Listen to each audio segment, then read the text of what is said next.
యోబు గ్రంథము 14వ అధ్యాయము. స్త్రీ కనిన నరుడు కొద్ది దినముల వాడై మిక్కిలి బాధ నొందును. పువ్వు వికసించినట్లు వాడు పెరిగి వాడిపోవును.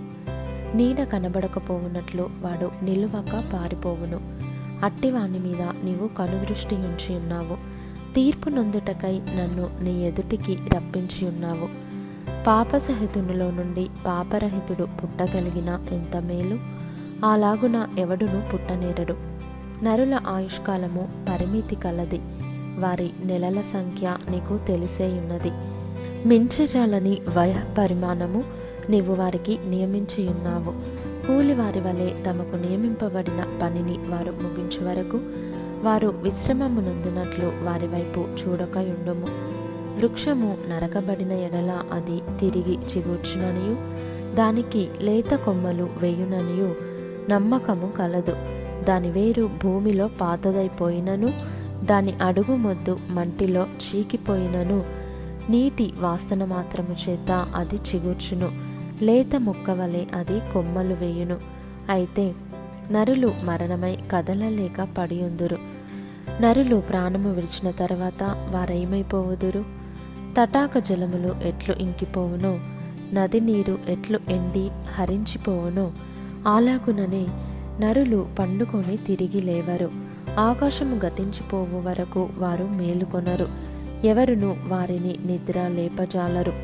నీవు పాతాళములో నన్ను దాచిన ఎడల ఎంతో మేలు. నీ కోపము చల్లారు వరకు నన్ను చాటునంచిన ఎడల ఎంతో మేలు. నాకు ఇంతకాలమని నీవు నియమించి తరువాత నన్ను జ్ఞాపకము చేసుకొనవలెనని నేనెంతో కోరుచున్నాను. మరణమైన తరువాత నరులు బ్రతుకుదురా?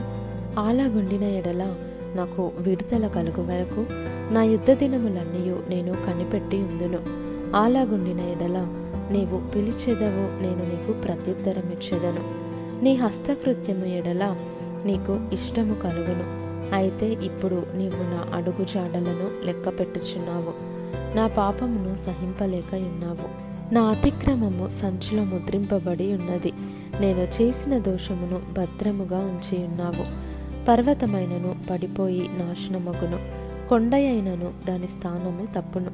జలము రాళ్లను అరగదీయును. దాని ప్రవాహములు భూమి యొక్క ధూళిని కొట్టుకొని పోవును. నీవైతే నరుల ఆశను భంగపరచుచున్నావు. నీవు వారిని ఎల్లప్పుడూ గెలుచుచున్నావు గనుక వారు గతించిపోవుదురు. నీవు వారికి ముఖ వికారము కలుగజేసి వారిని వెళ్ళగొట్టుచున్నావు.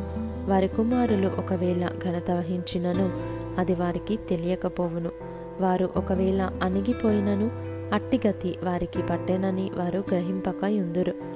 తమ మట్టుకు తామే శరీరమునందు నొప్పి నొందుదురు.